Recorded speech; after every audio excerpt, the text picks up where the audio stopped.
Welcome everyone to one more episode of our podcast series. Today, I have the pleasure of introducing you to Aron Schreier. He is the owner of Sandler, a sales training business, principal at Cresa, a commercial real estate services firm, and also a fellow member of the Brazilian American Chamber of Commerce, where he serves on the board. My name is Amadeu Ribeiro. I am a partner at DLA Piper and chair of the Investing in Brazil Committee at the Brazilian American Chamber of Commerce.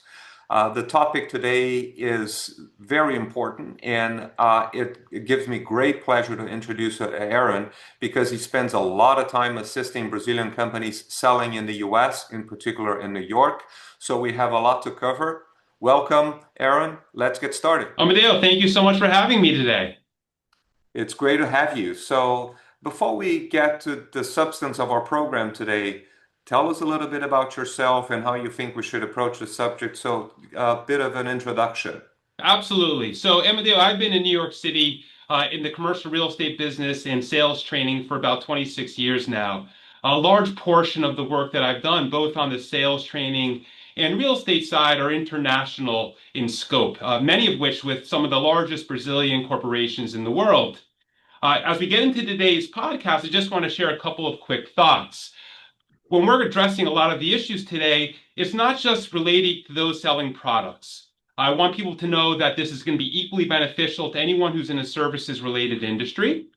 And I also want to touch on there's going to be a lot of nuances that we will share regarding the differences between, say, selling in Brazil and selling in New York City or the USA. But it's important to know that a lot of the challenges that I see that Brazilians have when they first come to New York or the States in general are also consistent with many of the challenges that most people have, regardless of where they come from. Just wanted to set the stage a little bit, Amadeo, before we jump in. Thank you, Aaron. I wish we had recorded and I had listened to your podcast some 14 years ago when I came to New York. But here we are today. It's the beginning of 2026. So let's get right into it. So, what's the biggest mistake that Brazilian companies make when they first try to sell in New York? Well, great question, Amadeo. I would say I've had the opportunity again to work with so many different Brazilians and Brazilian companies. I would say what I love most about working with Brazilians is there's such a strong emphasis on relationship building. While that might be a great strength as you look to take relationships down the road, the problem is when you first come to New York, if you have that mindset, it's going to clash with what's expected with the actual prospects and clients. Relationships are important. But what matters most when you come to New York and the States is defining pains and working your way to understanding that, then developing the relationships. I understand. And what assumptions about selling that work in Brazil tend to fail in the US? Brazilians often feel that strong rapport and genuine interest will move the ball forward naturally. And absolutely, that's so important. But unfortunately, in the US, especially in New York, buyers are not looking for that out of the gate. They want to understand how you can help them offset the challenges that they're facing with a clear path to qualification and justifying why you're there in the first place. Mm-hmm. So, in other words, they need to see you have something of value to offer, and maybe from there you will begin to build a relationship, but that's not what comes first. So, is that the cultural difference you would point to? What cultural differences create the most friction in sales conversations with U.S. buyers? Yeah, great question. I would say that US buyers are much more direct in nature. They're time sensitive and there's a lot of financial orientation. They expect people, sellers especially, to challenge their assumptions and speak in terms of return on investment rather than goodwill or partnership type language. Mm-hmm. Yes. And so why do you think, is that why you think then Brazilian companies struggle to generate consistent pipeline in the US in the first place?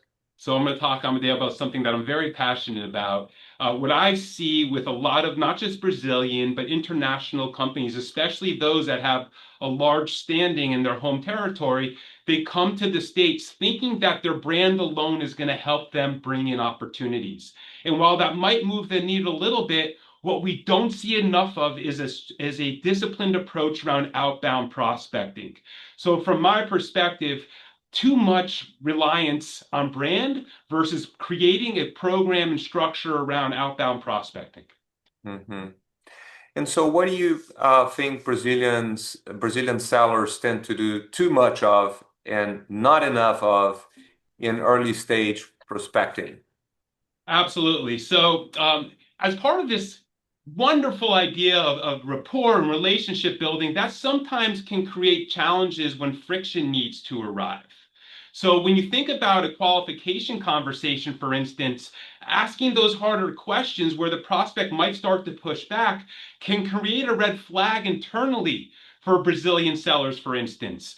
Also, what happens is that sometimes we don't feel confident with the outbound prospecting. It's something we may not be doing as much in Brazil as we're going to need to do in New York. So those are some of the challenges, Amadeo, that I see. Hmm. Um, so then tell me, why is qualifying prospects often harder in the U.S. than executives expect? A lot of because what we're talking about, this desire to keep things closely to their vest, right? They don't want to share things. So what happens is when you come to the US and you approach a prospect, just relational, for instance, versus, as you said before, value add, they're going to be very standoffish. So there is this idea that sellers must earn access, they have to get access to their prospects through questioning and direct engagement, not just building relationships. Hmm. Hmm.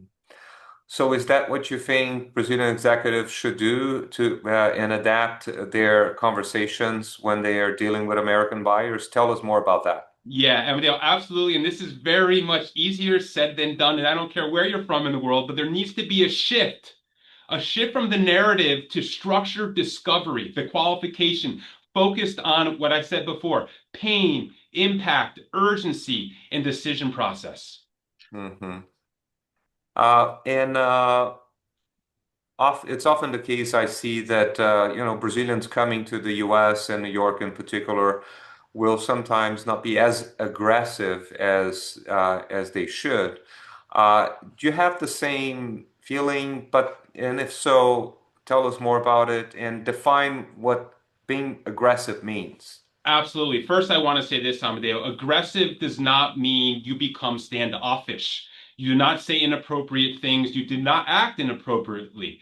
That said, when you think about a cadence of when you're first reaching out to a prospect, in the US now, after COVID, a study was done on how many times it takes before you connect with the buyer. It's up to 15 touches. So when you think about the framework of what it takes when you come to the US to start getting in touch with prospects, I use the word aggressive to mean creating something where you're going to have to consistently go after prospects. You can't just call them once and forget about it. So aggressive and from the standpoint of being super diligent around outbound prospecting. Hmm. So aggressive means having persistence, a certain cadence in interacting with your potential buyers. What else does it mean? Well, I mean, it means challenging your prospects. Mhm. You know what? The best we look at the best sellers. Sandler has a way of really analyzing what goes into the best sellers, and it's a combination of three attributes. It's behaviors, the things that they do, their attitude, their mindset, and then the techniques that they employ. All of this creates an idea where they can have equal business stature, which we'll talk more about with their prospects. It enables them to ask those challenging questions that need to be asked to determine whether or not that prospects qualify for them to do business with them. Mhm. And let's talk about specialization. How does it play out in the context of a prospective relationship? The fact that you present yourself as a specialist to break into the U.S. market. Uh, Tell us about that angle. Amadeo, I think that is probably one of the most important things to keep in mind as you start to approach the US market. And I don't care if you've been in the US before or first coming here, having specialization is paramount to success. You have to be able to build your business in a relatively short order. And the way that that gets done is through specialization. I don't think being a generalist is the way to approach the US market or New York specifically. You have to be specialized because that'll differentiate you and create a subject matter expert type of relationship with you and the prospect, increasing your chances significantly of winning more business. Mhm. So you need to be a specialist. You need to be aggressive in the sense you described. What other sales skills are most important to developing when you're entering the New York market? So these are great questions, Amadeo. And it sounds very hard. It's not easy, but it can be done. And a lot with practice, of course. But in addition to that, I think one of the biggest things that I see are qualification. Feeling really comfortable about asking the hard questions around things like budget, decision-making processes. These are the types of things, time commitment, that I don't see. I don't care, again, if you're Brazilian or anywhere in the world, I don't see this enough from salespeople where they spend the time to properly qualify. And that's something at Sandler that we think is absolutely paramount to be doing. Easier said than done. Mhm. Okay. So now, obviously, the hard part in these one of the hardest part in these conversations is price discounting. How does that play out, and how do Brazilian executives can prepare themselves for for that part of the conversation? So this is a tough one because what's going to become sort of natural for people who first come to the US market is this pressure to get business at any expense. And oftentimes what we see are companies and individuals offering discounts to prospects with the hopes of building their business. Many problems with that. In our view, it destroys your brand. It delegitimizes who you are as an individual and salesperson, and it creates a precedent for dealing with clients in the future. So we only, and very rarely do we suggest discounting anything unless there is a larger opportunity at play with the understanding that this is very atypical for how you conduct your business. Again, I can't stress enough. It's so hard because you want to feel like you have to get business. So people will often default to discounting. Absolutely not, in my view. Yes, I would agree with that. I think the mindset from many Brazilian professionals is that discounts will open the door, and that's not necessarily the case in the United States, right?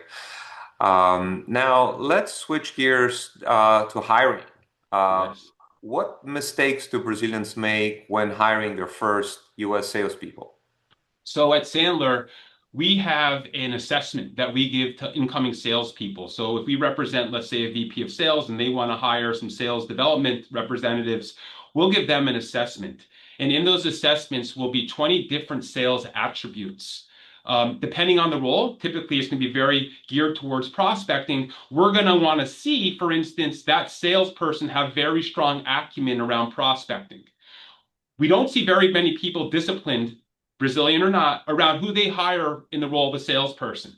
So again, back to that relational type of approach, what we'll see is that a lot of Brazilian companies will come to the US and hire people based on maybe experience or charisma versus really digging into the role that they need filled. For instance, if it is a salesperson, they have to be extremely diligent and they have to want to prospect. Some of the skills that we see lacking from time to time when people are first hired to work at Brazilian firms in a sales role. Mhm. Yes, I would agree with that. And how do Brazilian executives how should they think about balancing the selling versus building a sales team? So it's going to be hard, right? You come to the States, you want to put your flag in the ground, and you want to build business. So I think there's no question that you're going to have to see the executive team leading by example and starting to build the pipeline. But I also think it's so important to build a large team around those executives, and that's done through a right hiring process and strong mentorship. By the way, a lot of what companies lack is that director to individual employee mentorship initiative, which I think creates all the difference. So I think it has to happen, Amadeo. The executive has to be ready to sell and never stop selling, but it's also really important to get the right team around them so that they can start to work on other more important, not more important initiatives, different initiatives. Mhm. Yes. And I think relying on a local team is also important for the reasons you were previously addressing, which is the local mindset. I think there's a lot of synergy that can be created by hiring people who are local specialists and understand the market. As an executive in Brazil, I think you can learn also from those who've been doing this on the ground for a long time, right? Absolutely. Um, Now, okay, so you've come to the US, you're let's say, to New York, you're into your first year, you finish your first year, and you want to have metrics in place to measure your level of success. What do those metrics look like? So I'm going to take a step back from that, Amadeo, because in order to define those metrics, what really needs to start to happen is defining the right behaviors to lead to those metrics. So, for instance, if a firm comes to the US and they say, we want to have 100 different meetings with potential clients by the end of year one, the only way they're going to get there is by defining those metrics, those behaviors to help get those meetings. So what I see, at least in commercial real estate as well as in sales training, the way that that happens predominantly is through cold calling. It is through networking. So defining the behaviors around that will lead directly to whatever the results need to be for that independent firm.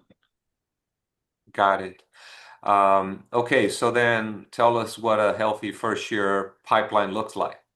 I think it's having a great amount of qualified, this is so important, qualified leads in the pipeline. Not saying they're going to close immediately, but knowing that there is the potential to do business with them within a period of time. And I also think it's just as important to go through a healthy process of disqualifying prospects. Can't stress that enough, Amadeo. Too many people are scared of no or don't want to embrace it. I believe strongly as the Sandler that getting to know is so important because it gets you one step closer to yes. Hmm. Yeah. And so, if there was one piece of advice you could give in terms of sales discipline that Brazilians should adopt immediately when starting a business in the United States, what would it be? I would say they have to get towards this idea of a strict qualification. And it's so important. And I use that term qualification because to be able to do that, you have to have the confidence to speak to your clients and prospects as an advisor. You have to be ready to ask those difficult questions like we talked about before, so you can determine whether or not this prospect makes sense to continue your dialogue with. So the stronger that they become at qualifying, the more success they're going to have. Got it. And we see that, sometimes Brazilian sellers will put themselves in sort of a subordinate position vis-a-vis US buyers. Why is that detrimental to their business, and to what extent would that hurt sales? So the idea that building relationships in the Brazilian culture is so paramount, it would then lend itself to make sense that to not get approval, to not get that type of return on relationship would create a lot of tension. So I think it's really important that Brazilians understand when they come to the US that seeking approval needs to sort of be checked at the gate in realizing that we have to get to the business issues by adding value and qualifying first. So not seeking approval to avoid tension. Mhm. Yeah, that's good advice. And what does equal business stature actually look like in a sales conversation with an American buyer? So what's the secret sauce? I'll tell you, Amadeo, and I did this actually. We had this exercise at the Brazilian Chamber when we did a workshop about a month ago or so. And I tell people as one of our exercises, pretend you have $1 billion in your bank account. What might you say to your prospect? You can't be rude, but what might you say to your prospect that you're not saying now? It's an amazing dialogue because Amadeo, we unpack things like I would ask very hard qualification questions. I would ask if they're working with a competitor. I would ask if there's any chance that they would consider working with me. So I think it's really understanding that by establishing equal business stature, that is when you get respect from your clients and you start to differentiate yourself from every other salesperson out there. Mhm. Got it. Yes. And so in that conversation, when you're beginning to create those opportunities and having an opportunity of engagement with a U.S. buyer, what is it that sometimes Brazilian sellers will present too early in the Yeah. conversation, and what should they be doing instead? Yeah, great question. And I do want to say this. I think it's important. This is not just a Brazilian phenomenon. This is a global, truly global phenomenon. And I would say it probably is about 90 to 95% of the sales population out there. They present too early. They'll show solutions before really understanding the problems and back to qualification and going through a thorough qualification process. In other words, that leads to too much free consulting. Salespeople share information with prospects that they shouldn't be sharing because they don't even know if they should be sharing it based on non-qualification or qualification. Hmm. If that makes sense. Yeah. Okay. So saying too much, offering too much right out the gate. Yeah, I get it. And how should Brazilian executives think about disqualifying prospects, not just qualifying them in the U.S. market? So we talked a little bit about this. Embrace it. Embrace this idea of disqualification. Celebrate no's, but it's really important when you get the no, Amadeo. And this is where I think Sandler helps to really differentiate this from traditional selling. No doesn't count. We need to have a reason for the no. So we can truly disqualify it. For instance, if I call up a prospect and the prospect tells me they have no interest, that's not a real no. That means I probably have to call them again to try to really understand what the situation is. But if they tell me I have no interest because I just did a deal, or I have no interest because your competitor is my brother and sister-in-law, I know there's no chance of me doing that business, in which case then I can truly qualify it. So that's why I think we need to have a different mindset around disqualification, but it has to be done the right way. Hmm. Got it. So distinguishing between the real no's and the no's that aren't really no's or just the beginning of a potential sale, right? Yeah, a lot of this is going to be brushback, the Yeah. prospect trying to get the salesperson off the phone. Yeah. So in that setting, what questions should Brazilian sellers be asking U.S. buyers that they typically avoid asking? So again, very hard to do it. Don't care where you're from, but they have to find out about financial impact, urgency, decision process, consequences, all the things that you want to try to prevent red flags from surfacing later, you want to uncover up front. Because we all know, Amadeo, the amateur salesperson will do everything they can to try to get a yes without truly understanding the roadblocks that might exist. So we have to understand what those roadblocks are, if any, and what the landscape looks like. Got it. Now, I get often asked that question as a lawyer, how much it matters having a physical presence in New York. How does that affect your potential credibility in the New York market? Such a great question. And we get this a lot now, obviously, with my real estate cap on, especially with the advent of hybrid and remote work. But my personal opinion and experience is if you're an international company, you need to have a presence in New York. And for a lot of reasons. One, because you have to build team camaraderie. We'll talk about that in a little bit. You have to have that in-office presence, but you also have to show to the world that we are here to stay and it removes perceived risk. So these are some of the reasons that I think having an office is really important. Hmm. Yes, I agree with that. Now, when it comes, let's talk then about real estate related decisions.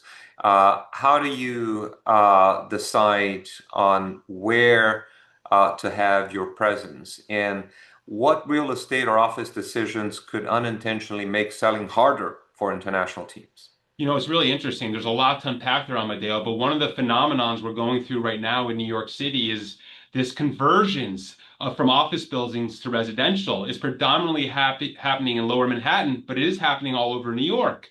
I say that because a lot of clients of mine who might be in those types of buildings are now being forced to move out of those buildings. So site selection is very important, not just in terms of geographic parameters surrounding public transportation, but also making sure they really understand what they're getting themselves into. So there's a lot that goes on in terms of selecting a site, especially when you come to New York City. Hmm. Okay, so how should one think about office location then? So it's, I think one of the great things about New York City, as I look over the last, call it 10, 15 years, there's been this sort of geographic flattening, meaning people are in areas like the far west side, Hudson Yards, which we have never seen before. You have a lot of people who are interested in being in lower Manhattan. So I think it's all about amenities. It's all about geography in terms of what those areas offer to their employees. Transportation is, of course, always important. But what's so wonderful about New York is we do have a great transportation system. So it makes being able to be in different areas of the city great. But again, it all comes back to that employee experience. It's such a wildly important part of site selection for companies when they first come to New York.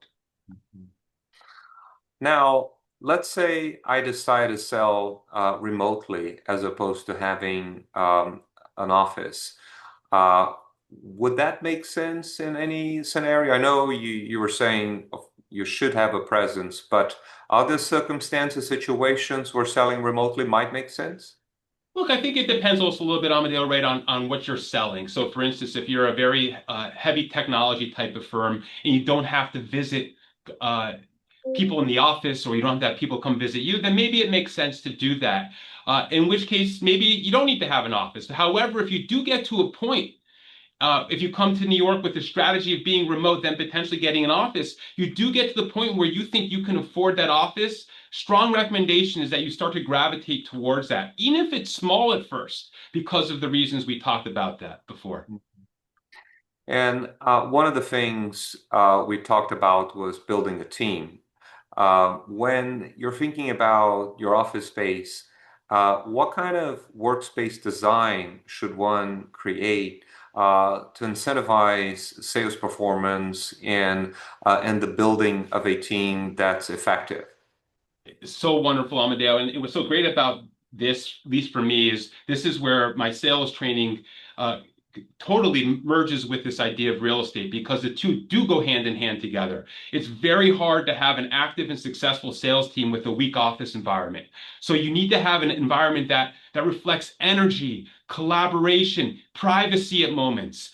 Whatever it takes to support that sales team is what the leaders of those offices need to be thinking about. So it's not just the building quality, it's not just the location. Just as important, if not more so, is what goes into that office to create that right environment. Because as we talked about this whole podcast, Amadeo, selling in New York or anywhere is very hard. If you don't have the right environment to support that, it makes it that much harder. Well, I think with that, I'll give you the opportunity, Aaron, for some final remarks. I'll say, as I said at the beginning, that this was a conversation that I wish I would have had when I first came to New York 14 years ago. I had to learn it the hard way. Had I known you before, it would have made my life so much easier. So, any final remarks, Aaron?